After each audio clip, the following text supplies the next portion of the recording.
열왕기상 8장 22절입니다. 솔로몬은 자신이 성전 건축한 것이 하나님의 계획하신 일이며 자신이 다윗의 적법한 후계자임을 천명한 후에 기도하기 시작합니다. 성전 마당에 놓인 여호와의 제단 앞에 서서 백성들과 마주한 상태에서 하늘을 향해 손을 펴고 기도합니다. 하늘을 향해 손을 펴는 행동은 하나님께서 하늘에 계시다고 생각하고 기도하는 전형적인 모습이며 이사야 1장 15절에서 그 예를 볼 수 있습니다. 23절로 26절입니다. 솔로몬의 기도 내용인데요. 그는 제일 먼저 하나님을 부르며 기도를 시작합니다. 이스라엘의 하나님 여호와에 대해 하나님의 유일하심과 탁월하심을 고백하죠. 위로 하늘과 아래로 땅에 주와 같은 신이 없다는 표현은 첫째, 하나님만이 신적 세계인 하늘과 인간 세계인 땅에서 유일한 신이라는 고백이죠. 고대는 다신 사회이기 때문에 이렇게 하나님만이 신이라는 고백은 이스라엘의 독특한 신앙입니다. 둘째로 이 표현은 주변 나라들이 자신들이 섬기는 우상도 신이라고 주장하는 것에 대해 서로 다른 신이 있다고 하더라도 그 신들과 비교할 수 없는 탁월하심을 가진 분이라 주장하는 것입니다. 그 다음으로는 언약과 은혜를 지속적으로 지키시는 분이라고 찬양합니다. 이것은 하나님의 신실하심에 대한 찬양으로 언약은 시내산에서 맺었던 이스라엘과 하나님 사이의 언약이고 은혜는 이스라엘이 부족함에도 불구하고 은혜롭고 자비하신 모습으로 이스라엘을 돌보시고 지키시는 모습을 의미하죠. 어미가 자식을 잊어도 하나님은 결코 이스라엘을 잊지 않겠다는 하나님 모습을 연상시킵니다. 하지만 아무에게나 이런 언약과 은혜를 베푸시는 것이 아니라 전심으로 하나님 앞에서 걷고 있는 사람들, 즉 하나님의 율법을 지키면서 하나님과 늘 동행하는 사람들에게 언약을 지키시는 분입니다. 하나님 앞을 떠난 자, 하나님 말씀대로 행하지 않고 딴 길로 가는 자는 그분의 종이 아니죠. 구원의 주도권과 우선권은 분명 하나님께 있습니다. 오직 은혜로 이스라엘을 선택하시고 그들을 애굽에서 구원하셔서 언약을 맺어주셨습니다. 하지만 계속해서 언약을 유지하고 하나님 백성으로서 하나님의 보호하심과 은혜를 받기 위해서는 하나님 말씀에 대한 순종이 있어야 합니다. 솔로몬은 기도 처음 부분에서 하나님의 은혜와 신실하심을 언급하면서 이스라엘의 신실함도 같이 가야 한다고 분명히 지적합니다.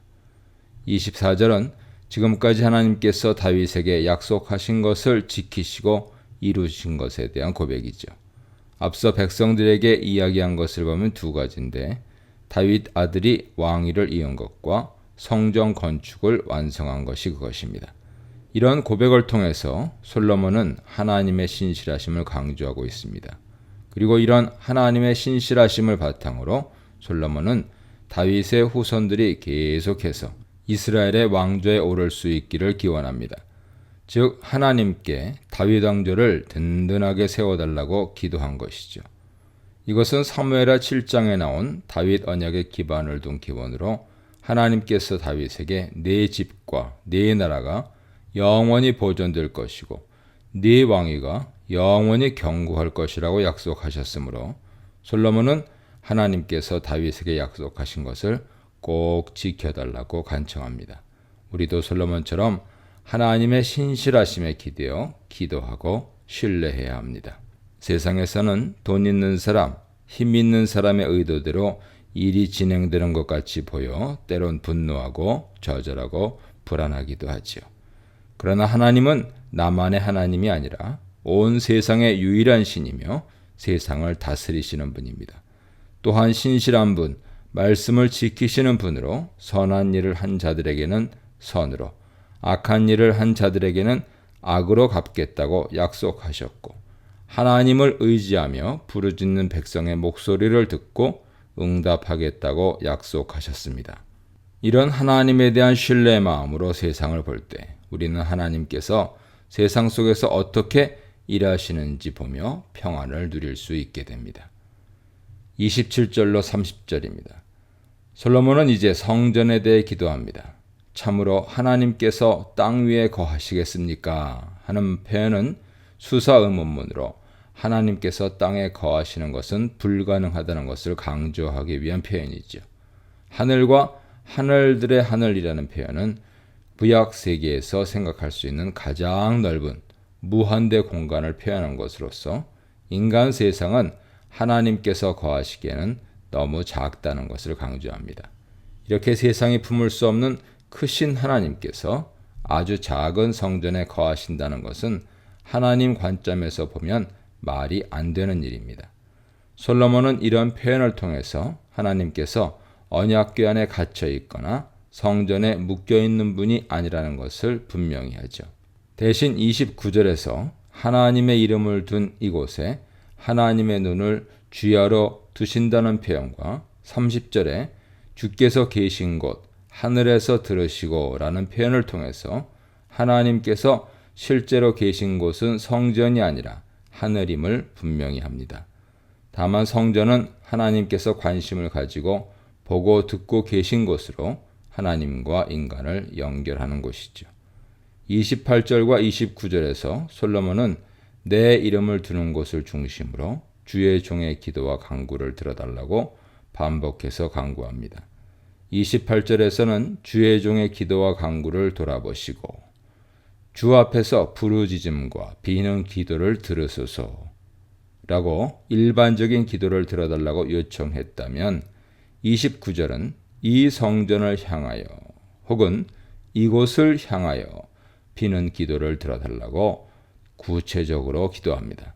성전에 여호와의 이름이 있기 때문이며 이것이 솔로몬 성전의 가장 핵심이 되는 정체성이죠. 그러므로 성전을 향해 기도한다는 것은 여호와의 이름으로 기도하는 것입니다. 이렇게 솔로몬은 성전을 향해 기도하는 것을 들어달라는 말을 반복함으로써 성전의 가장 기본적인 기능이 하나님께 기도하고 간구하며 하나님을 만나는 장소임을 분명히 천명합니다. 28, 29절에서 솔로몬 자신이 기도하는 것에 응답해달라고 기도했다면 30절은 기도하는 사람이 주의 백성 이스라엘로 확대되죠. 그리고 간구 내용이 구체적으로 등장합니다. 솔로몬은 제일 먼저 죄를 사해달라고 간구합니다. 죄를 고백하고 회개하며 하나님께 사함을 받는 것이 하나님과 이스라엘 백성의 관계를 유지하는 첫 단계이기 때문에 첫 번째 요청으로 죄를 사해달라고 기도한 것입니다. 하나님께 기도할 때 죄가 있으면 하나님과 우리 사이에 막혀 기도가 안 되고 기도 응답도 받기 어렵습니다. 그러므로 우리가 기도할 때 간구하기 전에 반드시 죄에 대한 회개의 기도를 해야 합니다. 31, 32절입니다. 31절로 51절은 하나님께서 응답해 주셨으면 하는 구체적인 분야 7가지를 나열하고 있습니다. 31, 32절은 첫 번째로 정의로운 심판에 대해서입니다. 어떤 사람이 이웃에게 죄를 범하였는데 그가 죄를 지었다거나 혹은 짓지 않았다고 맹세하며 다툼이 생기게 된 상황이죠. 즉 이웃들 간에 서로 다른 주장을 하며 맹세를 한 경우 성전 제단 앞에서 다시 맹세를 시키는 것입니다. 하나님 앞에서 맹세한다는 것은 자신의 맹세에 대해 어떤 처벌도 받겠다는 의미죠. 그래도 이들이 정직하게 자신의 죄를 인정하지 않을 경우 하나님께서 이것을 들으시고 판결해 달라고 요청합니다. 여기서 악한 자는 그의 행위를 따라 죄를 그의 머리로 돌리고 의인은 그의 의로운 행위를 따라 의로 갚아주는 것이 솔로몬과 하나님의 정입니다. 솔로몬이 하나님께 제일 먼저 기도한 것은 백성들을 공의롭게 재판해 달라는 것이었죠. 이런 공의로운 재판은 솔로몬이 가장 원하던 것으로 그가 하나님께 지혜를 구한 이유도 바로 이것 때문입니다. 공의로운 재판이 바로 공의로운 하나님 나라를 세우는 기초이며 이것이 무너지면 무질서하고 강자의 힘이 지배하는 세상 나라가 되고 말죠. 이 문단에서는 계명을 지키는 자에게 은혜를 주시는 하나님, 어디든 계시는 자유의 하나님, 이스라엘 왕위를 결정하시는 하나님에 대해 묵상해 보시기 바랍니다. 33, 34절입니다. 이달락은 적에게 패했을 때 드리는 기도입니다. 솔로몬은 이스라엘이 범죄하여 전쟁에서 진 경우를 언급하고 있습니다. 신명기 28장 7절, 25절 징벌 말씀에 따른 생각이죠. 이 상과 징벌의 말씀을 따라 구약에서 전쟁은 여호와의 손에 있으며 여호와를 의지하면 다윗 같은 소년도 골리앗을 이길 수 있고 요나단처럼 2명의 병사로도 많은 적을 이길 수 있습니다. 하지만 여호와께 범죄하면 아이 성처럼 작은 성을 칠 때도 질 수 있습니다. 전쟁에서 졌을 때 여호와께로 돌아와 회개하고 여호와의 이름을 부르며 신앙 고백을 하고 성전에 와서 기도하며 오직 하나님의 은혜를 구하면 하늘에서 들으시고 죄를 용서하시고 다시 조상의 땅인 기업으로 돌아올 수 있게 해달라고 간구합니다. 솔로몬 간구에서 우리는 죄의 결과와 그 죄를 지은 존재가 어떻게 회복되는지 과정을 볼 수 있습니다. 자기 백성이 다른 길로 가면 하나님께서는 이들을 징계하십니다. 이때 회복의 첫 단계는 그들이 당하는 고난이 하나님의 징계라는 것을 아는 것이죠. 둘째 단계는 징계하시는 주체이며 주권자이신 하나님께 돌아와 회개하는 것입니다. 회개와 함께 하나님이 모든 인간의 주권자라는 사실을 인정하고 다시 삶의 주도권을 하나님께 맡기는 것이죠. 셋째 단계는 이 징계가 끝나면 회복시켜달라고 간절히 기도하고 하나님의 자비하심을 구하는 것입니다. 하나님의 용서와 회복 전에 우리의 돌이킴이 선행되어야 하지만 근본적으로 구원은 하나님의 은혜입니다. 하나님께서는 우리를 용서하고 회복시킬 의무가 없으시기 때문이죠. 하지만 사랑이 많으신 하나님께서는 우리를 불쌍히 여기시고 은혜를 베푸시는 분이기에 징벌을 통해 하나님께 돌아온 사람들을 내치지 않으시고 은혜를 주시며 회복시켜 주시는 것입니다. 어려움에 처한 조국 교회와 우리가 회복되는 길은 무엇이 우리의 죄인지 인식하고 회개하고 돌아와 하나님의 하나님 되심을 인정하고 하나님의 은혜를 구하는 것입니다. 우리가 다시 하나님께로 돌아올 때 부흥은 하나님께서 선물로 주실 것입니다. 35, 36절입니다. 죄로 인해 땅에 가뭄이 들었을 때를 위해 드리는 기도입니다. 신명기 28장 23, 24절에 따르면 이스라엘이 범죄하면 하늘은 노시되고 비 대신 티끌과 모래를 땅에 내리실 것이라고 했습니다. 하늘이 노시된다는 것은 녹그릇처럼 막기만 하고 비가 전혀 내리지 않는 상태를 가리키죠. 비 대신 건조한 바람만 땅에 불어 모래바람을 일으키는 모습을 상상할 수 있습니다. 여기서는 가뭄을 하나님의 징벌이라고 언급합니다. 이들은 극심한 가뭄을 통해 자신들의 죄를 인식하고 하나님께 돌아오게 됩니다. 이것을 보면 징계는 단지 심판이 아니라 은혜의 다른 이름이라는 것을 알 수 있습니다. 회개하는 모습으로 성전을 향해 기도하고 주의 이름을 찬양하고 죄에서 완전히 돌아서야 합니다. 솔로몬이 이렇게 백성들이 회개하면 백성들의 죄를 사해 주시고 또한 행할 길을 가르쳐 달라고 요청합니다. 솔로몬은 바로 비를 내려달라고 요청하지 않습니다.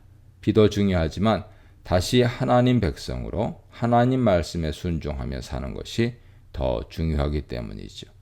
우리는 이 부분을 자꾸 간과합니다. 경제도 중요하고 생존도 중요하지만 그것이 목적이 아니라 하나님 말씀대로 사랑과 정의를 행하며 살아갈 때 축복하시며 상을 주십니다.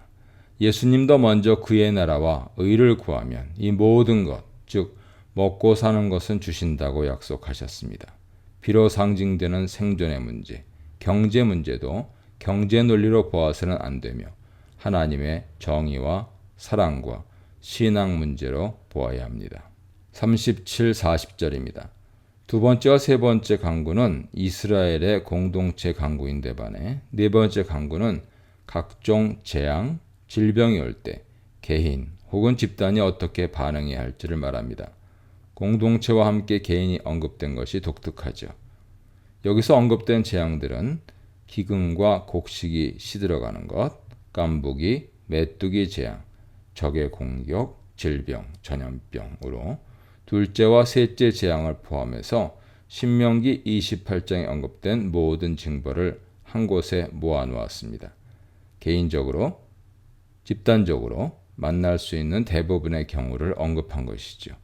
이런 재앙이 내릴 때 공동체나 각 개인들이 재앙이 하나님께로부터 온 것이라는 것을 깨닫고 성전을 향하여 기도하거나 자비를 구하면 하나님께서 기도를 들어달라고 왕은 요청하고 있는 것이죠. 하지만 여기서도 솔로몬은 하나님의 절대 주권과 공의를 침해하지 않습니다. 무조건 기도에 응답해달라고 말하지 않고 모든 사람의 마음을 아시는 하나님께서 그들의 행하시는 길을 따라서 응답해달라고 요청합니다. 이것은 32절과 동일한 의미로 그들의 악한 행동에 대해서는 징계로, 선한 행동에 대해서는 선함으로 갚아달라는 것입니다. 차이가 있다면 같은 징벌 상황에서 각각 개인에 따라 벌을 받을 자와 은혜를 받을 자를 나누어 달라고 구한되어 있습니다. 이것은 지도자나 많은 사람들의 잘못으로 하나님께서 징벌을 내리시더라도 선한 사람들과 하나님 말씀에 순종하는 사람들은 구별하셔서 이들은 구원하시고 복을 주시고 진정으로 회개한 자들에게는 은혜와 자비를 베풀어 달라는 의미죠. 실제로 누가 선하고 악한지, 누가 진정으로 회개했는지 인간은 완전하게 알 수 없습니다. 그렇기 때문에 솔로몬은 하나님의 절대 주권을 의지하여 기도를 올린 것입니다. 이런 솔로몬의 기도는 예언서에서 이스라엘의 악함으로 재앙이 내리더라도 의인은 믿음으로 살 것이라는 말씀과 일맥상통합니다. 공동체나 많은 사람들이 악하더라도 그 안에서 선을 지키면 하나님께서 그들을 지키시고 보호하시며 살 길을 내주십니다. 41, 43절입니다. 다섯 번째 간구는 이방인의 기도에 대한 것으로 솔로몬은 특별히 이방인들을 위한 기도를 합니다. 이방인들이란 이스라엘에 속하지 않은 자들, 즉 하나님 백성이 아닌 자들이죠. 하지만 이들 중에 특별히 여호와의 이름과 소문과 능력과 힘을 듣고 먼 지방에서 예배 드리기 위해서 온 이방인들이 와서 성전을 향하여 기도하면 그 기도를 들으시고 그들의 부르짖음대로 응답해달라고 요청합니다. 솔로몬이 이렇게 요청하는 이유는 땅의 만민이 여호와의 이름을 알고 만민이 이스라엘처럼 여호와를 경외하고 자신이 지은 성전이 여호와의 이름으로 불린다는 것, 즉 여호와의 진정한 처소라는 것이 사람들에게 소문나기를 원하기 때문이라고 합니다. 솔로몬은 성전에서 이방인들이 기도 응답을 받음으로 하나님의 이름이 널리 퍼지고 만민이 여호와를 섬기기를 원했습니다. 즉 성전이 여호와를 만민에게 알리는 축복의 통로가 되기를 원한 것이죠. 마치 이스라엘이 제사장 나라로 하나님과 이방 민족을 연결하는 사명을 가진 것처럼 이스라엘 중에서 특히 성전이 그런 중보자의 역할을 할 수 있기를 원했습니다. 이런 솔로몬의 소망은 하나님께서 이스라엘을 선택하신 목적을 정확하게 이해한 것이죠. 하나님은 세상 만민이 복을 받기를 원하시기에 이스라엘을 하나님의 소유인 제사장 나라로 부르신 것입니다. 이런 솔로몬의 기도를 통해서 성전과 교회와 성령님이 거하시는 성전인 성도의 사명이 무엇인지 알게 해줍니다. 하나님의 명령에 순종하며 하나님께 복을 받는 것이나 예배하는 것이 교회와 성도의 사명의 전부가 아닙니다. 사회에 하나님의 이름과 능력과 권세를 알리며 하나님이 세상의 참 주인이시며 주권자라는 사실을 알리는 것이 진정한 사명이지요. 이를 통해 사람들이 하나님을 믿게 되는 것입니다. 이방인을 위한 솔로몬의 기도는 하나님 백성인 이스라엘의 사명을 분명하게 드러내는 기도입니다. 이 문단에서는 징벌을 통해 죄를 깨닫게 하시는 하나님, 죽게 돌아오는 자를 받으시는 하나님, 만민의 기도를 들으시는 하나님에 대해 묵상해 보시기 바랍니다.